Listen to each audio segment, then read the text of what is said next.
आरोही अरहान को डिवोर्स देने का फैसला करती है।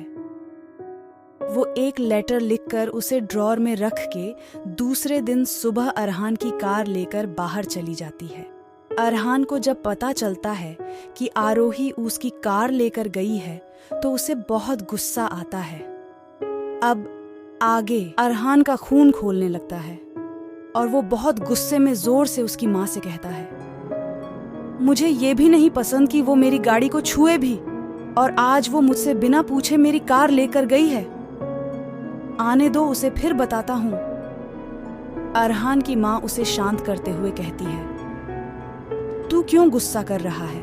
तुम्हारी बीवी है वो, जो तुम्हारा है वो उसी का है, तू पति है उसका।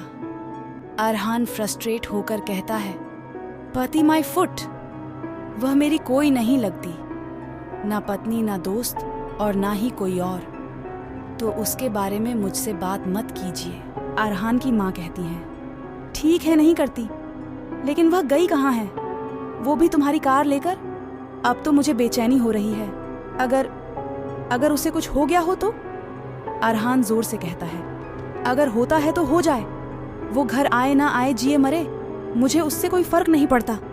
इनफैक्ट अच्छा ही होगा कि वो कभी वापस ही ना आए, कम से कम पीछा तो छूटेगा उससे मेरा। अरहान की माँ गुस्से में उसके ऊपर हाथ उठाती है और अरहान पूरी तरह से हैरान था, क्योंकि उसकी माँ ने उसके ऊपर पहली बार हाथ उठाया था।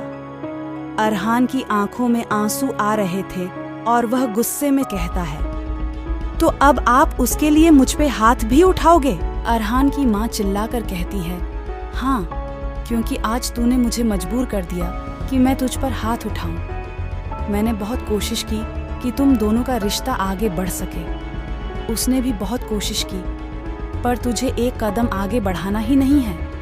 तू क्यों करता है उससे इतनी नफरत? क्या बिगाड़ा है उस बेचारी ने तुम्हारा? हाँ? अरहान गुस्से में जोर से कहता है, क्या आपको नहीं पता कि मैं उससे इतनी नफरत क्यों करता हूँ? रियली? अरहान की माँ रोते हुए कहती है, तुम अपने भाई के लिए उससे इतनी नफरत करते हो ना? अरे वो मेरा भी बेटा था, बेटा खोया है मैंने अपना, तो क्या इसलिए मैं भी उस मासूम से नफरत करने लग जाऊं? अरहान रोते हुए कहता है, सच में माँ? अगर आपकी वो मासूम बच्ची बचपन में तालाब में नहीं गिरी होती तो ना ही भाई उसे बचाने जाते और ना ही उनकी जान जाती। आज वो हमारे बीच होते, हमारे साथ होते। तो आप ही बताइए मुझे कि मैं क्यों ना करूं उससे इतनी नफरत। अरहान अपने आंसू साफ करते हुए आगे कहता है, उसकी वजह से मैंने अपने भाई को खोया है, और ये बात मैं कभी नहीं भूल सकता माँ, मरते दम तक भी नहीं। अरहान की माँ आगे कहती है, लगता है आज तुझे सच्चाई बतानी ही पड़ेगी। अरहान हैरानी से कहता है, सच्चाई? कैसी सच्चाई? आखिर किस सच्चाई की बात कर रही है अरहान की माँ? और आरोही कहाँ गई है? आगे की कहानी जानने के लिए इस चैनल को सब्सक्राइब करना ना भूलें।